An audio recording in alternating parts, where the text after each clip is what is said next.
Hai, selamat datang di YouTube channel gue. Kenalin, nama gue Jeffrey, gue umur 27 tahun.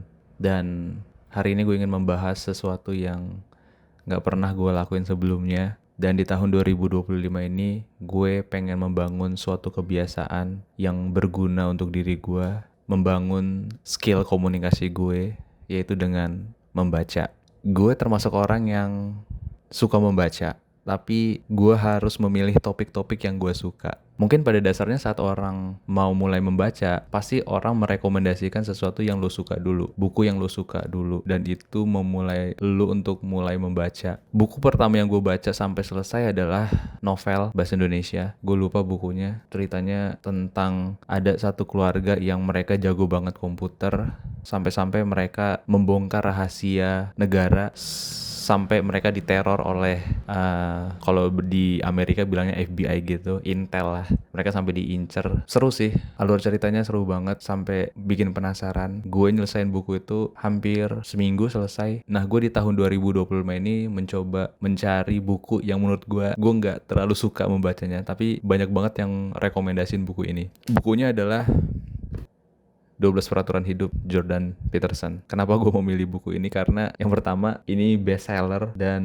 banyak banget orang atau influencer atau orang-orang yang suka membaca merekomendasi buku ini. Gue memilih buku ini karena pertama, yang pastinya, by the way ini buku kalau dalam kategorinya apa ya, self improvement gitu. Kalau kata orang sih, ya kenapa harus ngebaca gitu?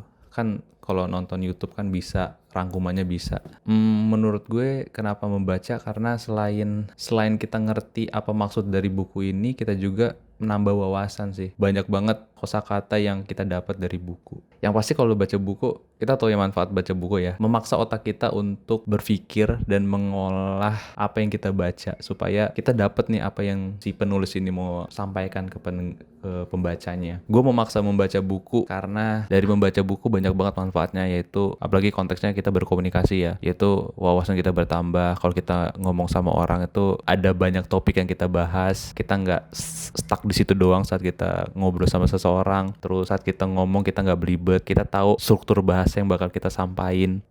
Apalagi ya metode yang gue lakuin untuk ngebaca buku ini kira-kira ada kayaknya hampir 600 halaman deh. Hampir 600 halaman. Nah, gue ngebacanya itu maksimal 5 halaman, dan itu pun kalau gue udah nyebur banget ke buku ini, maksudnya gue udah into it banget ngebacanya, gue mungkin bisa lanjut. Tapi kadang-kadang ke stop gara-gara kegiatan yang lain sih. Tapi gue memaksimalkan mungkin untuk satu hari itu ngebaca 5 halaman. Ini buku pertama yang gue beli dengan duit gue sendiri. Karena kalau gue mencoba memulai suatu kebiasaan itu dengan uang sendiri, kayaknya kita lebih terpaksa gitu. Kita memaksa diri kita untuk ngelakuin itu. Contohnya ya, gue membeli buku ini pakai duit gue gitu kan. Lumayan mahal harganya, lumayan mahal, dan kalau gue nggak beli, kayak gue merasa rugi gitu, nggak gue baca, karena ya gue harus ngebaca karena ini pakai duit gue gitu. Itu sih, banyak banget buku yang ada di rumah tapi nggak pernah gue baca gitu.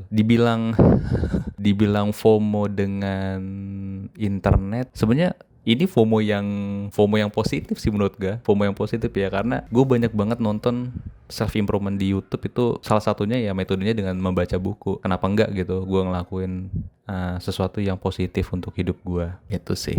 Ya, semoga di tahun 2025 ini gue ada gebrakan baru dalam hidup gue. Ya walaupun nggak instan, tapi butuh proses. Dan gue akan mungkin di next video gue bakal kasih tahu apa aja yang gue dapet atau apa dampaknya saat gue ngebaca buku. Itu aja sih. Buat kalian di tahun 2025, apa nih hal yang ingin kalian lakukan yang belum pernah kalian lakukan sebelumnya? Tulis di komen. Segitu aja sih video untuk hari ini.